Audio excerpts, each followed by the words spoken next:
Hello and welcome back to Tony Northeastern, and I hope you're all keeping safe and well and looking after yourselves. And I have to say this, a really big thank you to all the new subscribers, especially over the last 2 to 3 weeks. My subscribing rate has gone through the roof. I'm not sure what I'm doing, but I do appreciate all you new guys joining me in building this railway. Right, in the last video I just completed the footbridge. Now what's missing is the booth right underneath the footbridge. And here is that booth for the ticket inspector to check your tickets. And as you can see, it has a window either side of the door and a set of windows along the side of it. And the other side was blanked off, and so was the back edge of the booth. So the booth that I have got on the layout, it could pass as the booth that was originally put on South Shields platform, but no, I think I'll make one from scratch. But before we do, going through my research photographs, the really early photographs don't show a ticket booth. It must have come later, maybe in the 50s or something. Which is something I did not know. So, also I had a interesting comment from a guy from Adams Railway, going by the colours of the platform and how we couldn't really tell what the colours were in the photograph. And I did say to him, I managed to find a picture in colour. So and here is that picture. It was painted by A.E. Gills in March, either 2010 or 2000. I'm not sure what it is, it could be anything. And it's a representation of what was happening at South Shields in the late 30s.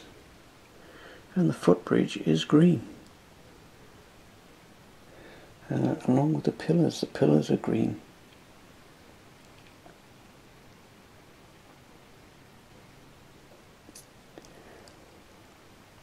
But what's intriguing about it is the signs above the gentlemen's toilets there is orange.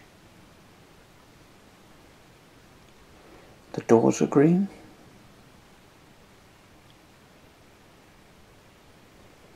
But it's a fascinating picture.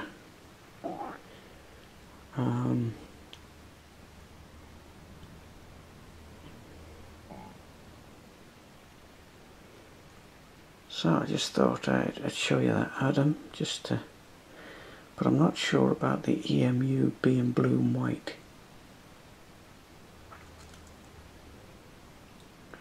But it's a lovely drawing, I must admit.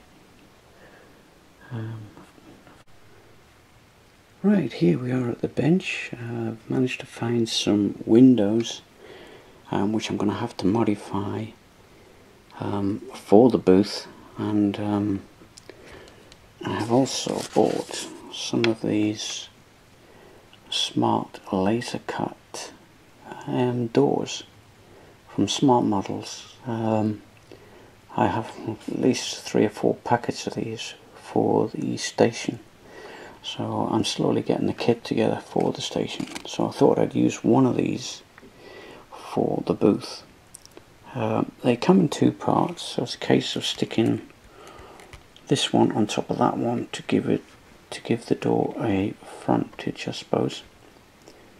And And I have a sheet of plastic card here and some plastic strips, so I should be able to make a booth similar along those lines with what I've got.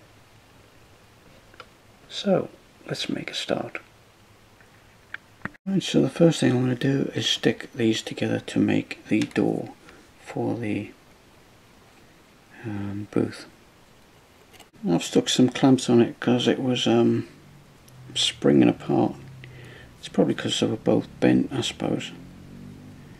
So we shall leave that, and then we'll concentrate on the windows. So here are the windows. Those two I'm going to keep complete, but these two I'm going to have to modify because these are going to be glued to the door. As you see in the photograph, there was a window either side of the door, but at the moment these are too big.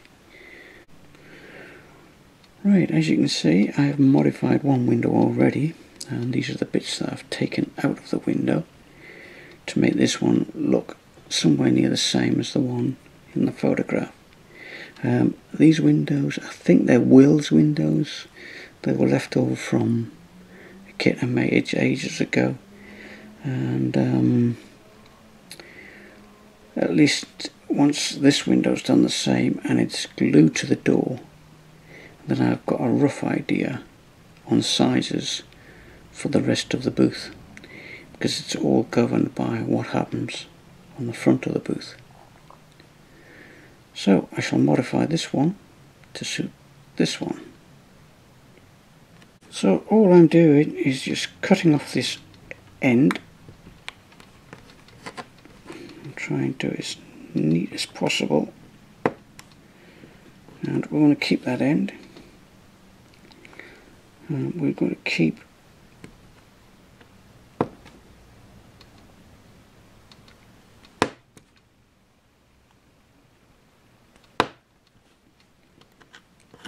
this piece here. So I just got to take the cross out of the window.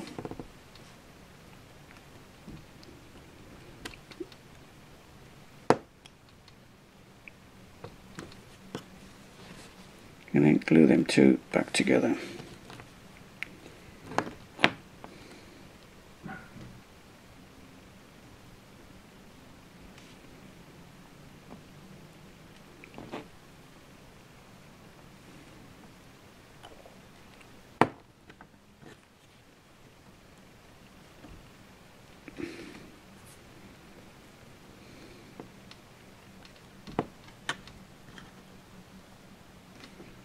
Looks about right.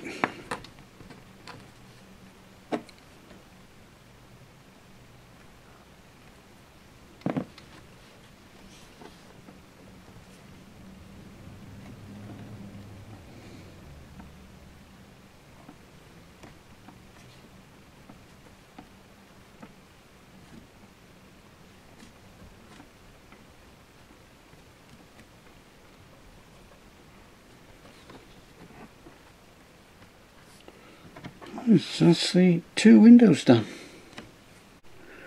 Right, the door has dried, but I think it may be too wide. It's 16 millimeters across, and I think that's a bit too big. So I'm gonna take at least 1 millimeter off either side to make it slightly smaller.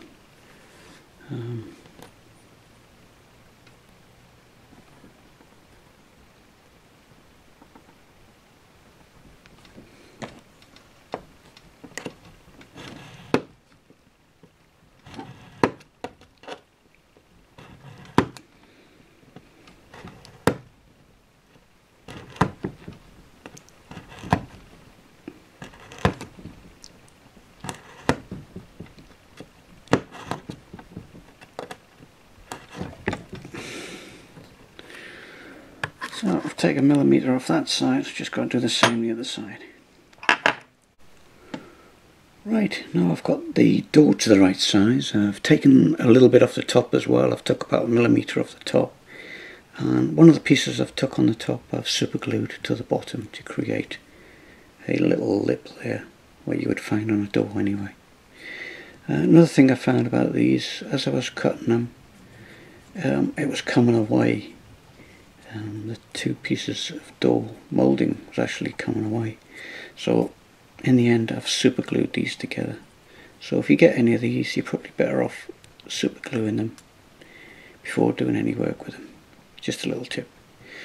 Right, so now that I've got the door made and the windows made for the front, I can now start working out the dimensions for the booth. Right, so the first thing I want to do is cut all these uprights. I need 7 in total. There's 4 across the front, there's 2 across the left hand side, and 1 in between the windows here. And I'm using 1.5 green polythene strip. So I'll cut 7 of those.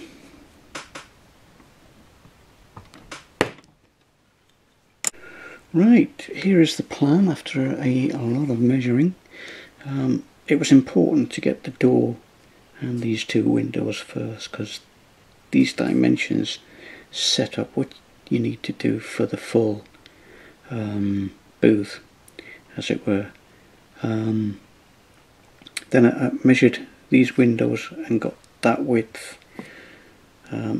These 2 uprights here will be these uprights on the end. So basically we're just concentrating on the internal size of the uprights here and here. So that's my sizes, and we shall continue from here. Right, as you can see, I've subglued the first 2 uprights to the door for the right hand panel, as you look at it, because this will be the front, this side, not this side as you're looking at it. So the next thing to do is to add the windows. What I'll do is I'll glue them centrally to the upright, like so, so they're in the middle of the 1.5 square polystyrene strip.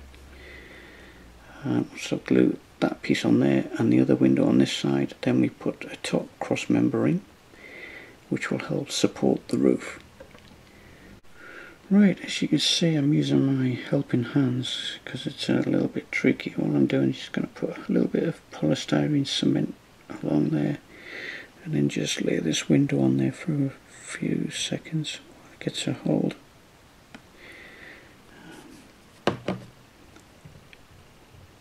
It's just going to be in the middle of that upright and flush to the top.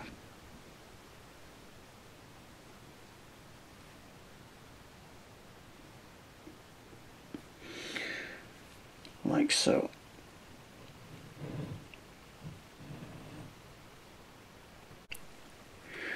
Right, I have now cut a strip of plastic card, and the card I'm using is about 1.2mm thick. So this is cut to go underneath the windows here and here, and obviously on the other panel as well. So what I'm going to do, because it hasn't already got its wood effect, and I'm just going to use the back edge of this fine cutter just to mark some lines on to represent wood panelling, roughly about 1 millimeter apart, just like so. As you can see, you can just make out the lines, but once the paint gets into those lines, it will show it up. It's bent a little bit. That's probably because of the pressure I'm putting on the one side, but that can straighten out. No problems there. So with the front panel, all I've done with the windows there is just taken this little bit out, which was in the middle. So they're now ready to glue onto this little piece here in the hands. Make sure I glue it the right way up, which is about there.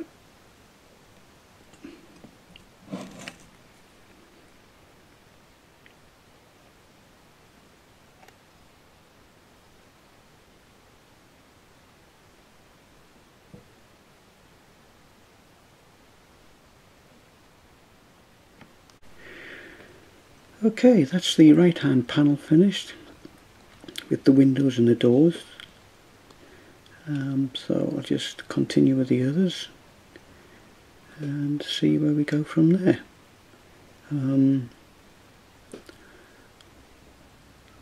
All I've done is glued in the uprights and the panels here, and probably just one more little piece to put in to go across just underneath the window. So that'll finish that off nicely then. Right, that's the front panel with the two windows, so that will eventually get glued to this side. So it's slowly coming together. I've just got the back panel to do and the left hand panel to do, which are just a plain strip 32mm high, already pre-scored, and just by using the back edge of the blade on the cutting knife. And so I'll just trim these two sides and then we can start gluing it together. Okay, that's all the panels finished. We have the left panel, which is this one, left panel, the front panel, the right panel and the back panel. So what we've got to do now is glue all them together and make a base and a roof for them. And then we've got our ticket inspector's booth. Okay, it's all glued together now. All I've got to do now is cut some thin pieces to go below the windows there, just to create some sort of sill, and some thin pieces along there like I have done across the back. I have added a centre piece and a little bit down the bottom on both sides. It's turned out a little bit bigger than I thought it would be, due to the size that I've already had the door. I think the door is a little bit more on the narrow side than it should be, but on the whole it's not a bad little an attempt for the first time I've ever built a building in plastic card. I mean, I've kit bashed lots of kits, but I've never made a little building from scratch before until now. So it's just the roof and the base to do. What I'll do with the roof is I'll just cut a little bit of plastic card and then glue a little bit of sandpaper to the plastic card and paint that black to represent what do you call it, that'll come to me in a minute, asphalt. That's it, that's the word I was looking for, asphalt. So that would just sit on there and then that's it, job finished. I have now stuck a base on the bottom, and looking at the photograph it looks like it's a concrete base, so it needs lifting off the platform a little bit. So I'm just putting a little tiny plinth all the way around just to lift it off the platform. And as you can see, I'm using some polystyrene 1.5 lengths, and just trim them to suit to go around, yeah, just like so.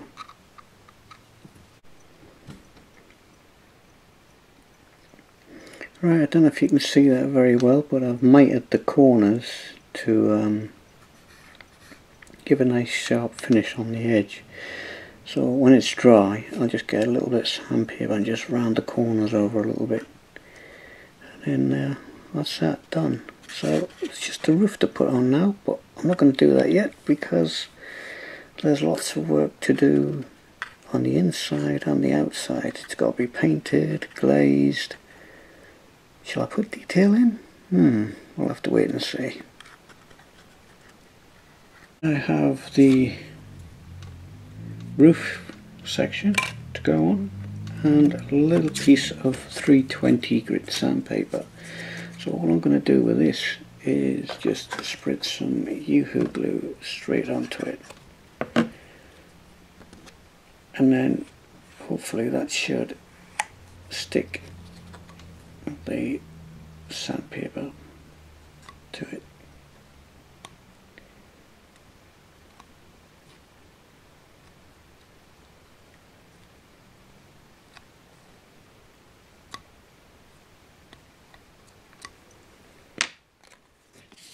And there's the roof. Obviously I will paint that very finely with a little bit of black paint washed down a bit. That's it.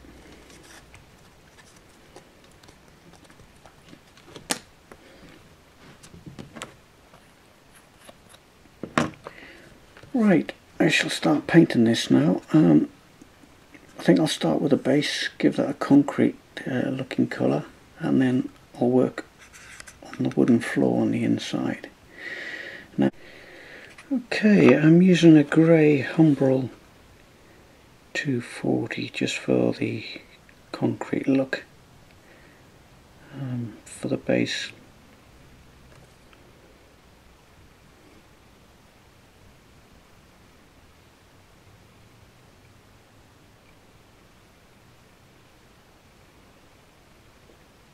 In my common handies box I have found the leftovers from when I did the pump house, and in amongst the leftovers is a little chair. Now what I've done here is I have built the chair on the flashing here because it's a lot easier to do than it is trying to make this little tiny chair by hand. All I've got to do now is just run a scalpel along that edge and the chair should just fall out. So looks like I am putting some details into the booth here. I've already made a little table up which was also part of this kit, and I might put a little shelf on the wall with a couple of lamps on it, but I'm not going overboard with the detailing. I just thought I'd show you this. In the meantime, I'm going to be painting the inside this matte cream. So all the walls on the inside will be painted a matte cream. And then we'll start looking at the colours for the outside. I have now added some details inside the booth. We have a shelf, which I'll probably put a couple of lamps on. We have a chart, which looks like it's got all the various tickets for the different regions, and the ratio table and chairs are now also inside. And if you look closely on the table, all I've done there is cut out a couple of little bits of tiny pieces of paper, roughly about 4mm by 5mm, and just gently scribble some marks on it just so it looks like that he's got a list of papers or something on his desk that the guy was actually reading. So I'm not going to put too much more detail in now. I think that's about it. I might put a clock in this corner here, so he's always got a reminder for the time, and then we can start putting the glazing in. Well, not the glazing, maybe paint the windows first white, and then put the glazing in, and then paint the door. I have painted the windows a semi-matte white, and so the next thing to do is to paint the bottom half blue,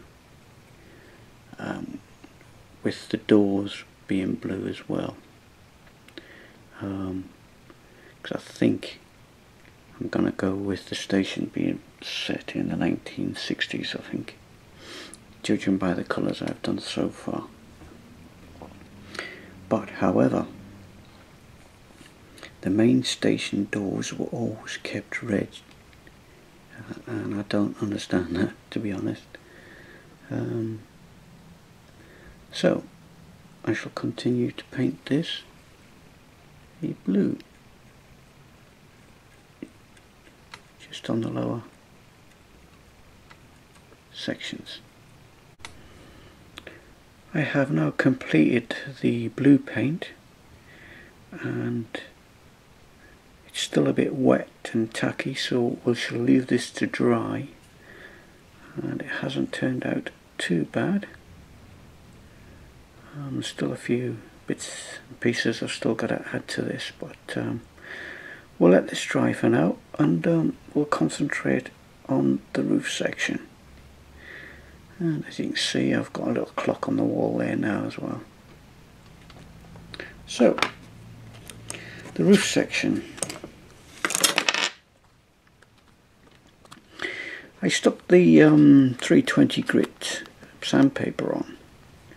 So all there's left to do now is, although it's still got the roughness as asphalt would have had, so what I'm going to do now is just sponge a little bit of grey on there just to dirty it up.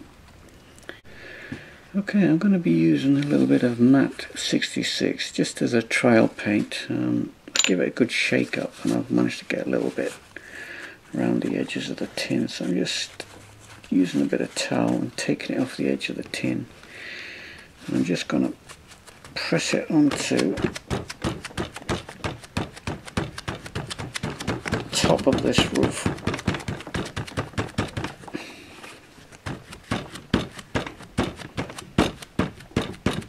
I don't particularly want to get too much on.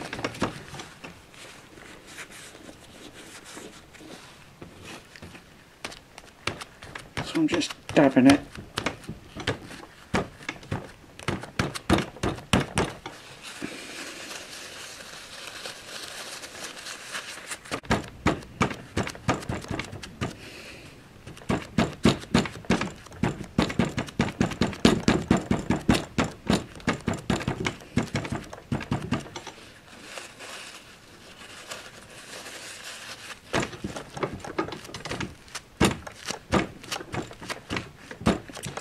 I'm trying to take off as much as I can now, just to try and gain a bit of the... It's not going to be perfect,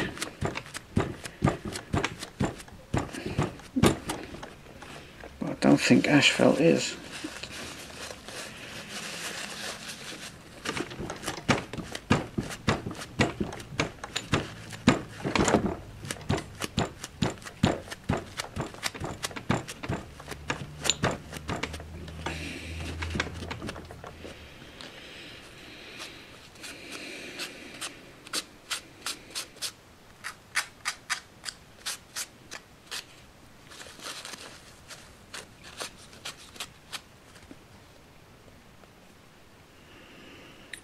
I think I'll leave it at that. Right, for glazing I use this polyurethane sheet, which you get with kits and figures. You just cut it into strips that you want, and all I do is a little tiny bit of Yoo-hoo glue, top and bottom, drop it in with a pair of tweezers, and if any glue gets on the glazing, just pop it back out and cut another piece, and that's all I use for the glazing. So all this is waiting for now is the roof to be glued on,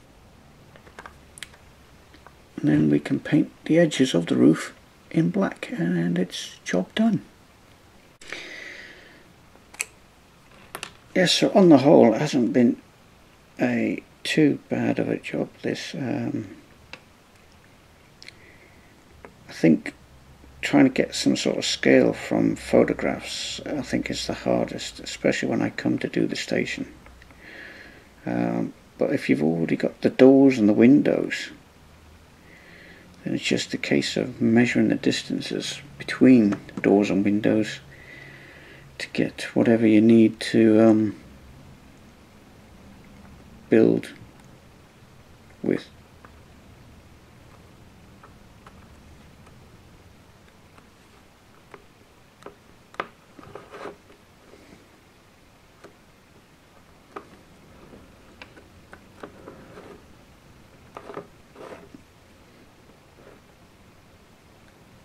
I'm just trying to equal it out all round so it's pressed home.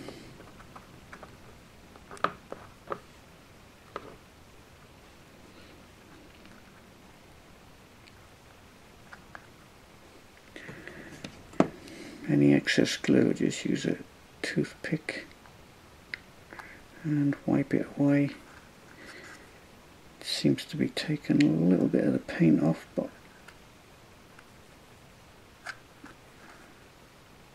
I can always paint that back. Right, we shall leave that to dry. So I'm just finishing off the edges now with a bit of black satin, just to finish it off. And if I get any on the felt, just use a cotton bud and just remove it.